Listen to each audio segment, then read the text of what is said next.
இன்றைக்கி என்ன சமையல் பண்ணலான்றது தான் எல்லார் வீட்லேயுமே போராட்டமாக இருக்குது.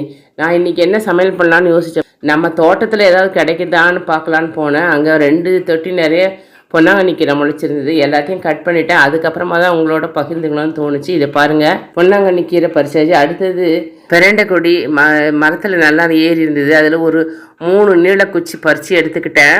அடுத்தது முருங்கை மரத்தில் பார்த்தேன், காய்கள்லாம் காய்ச்சி தொங்கிட்டு இருந்தது. ஒரு 3 முருங்கைக்காய் பறிச்சுக்கிட்டேன். அவ்வளோதாங்க.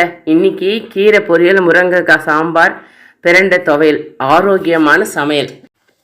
ரசாயன உரமோ பூச்சிக்கொல்லி மருந்தோ இல்லாத முற்றிலும் ஆர்கானிக்கான காய்கறிகளை பறிச்சாச்சுங்க. அதுவும் நம்ம வீட்டு தோட்டத்தில் நாம் பயிரிட்டதை பறிக்கும்போது எவ்வளோ சந்தோஷமாக இருக்குது, எவ்வளோ ஃப்ரெஷ்ஷாக இருக்குது. நீங்களும் தோட்டம் வச்சுருந்தீங்கன்னா என்னென்ன காய்கறி கீரைகள்லாம் பயிரிட்டுருக்கீங்கன்னு சொல்லிட்டு என்னோட பகிர்ந்துக்குங்க. நான் ரொம்பவே சந்தோஷப்படுவேன். இந்த வீடியோ பிடிச்சிருந்தா ஞாபகமாக ஒரு லைக் கொடுத்துருங்க. தேங்க்யூ ஃபார் வாட்சிங். வாழ்க வளமுடன்.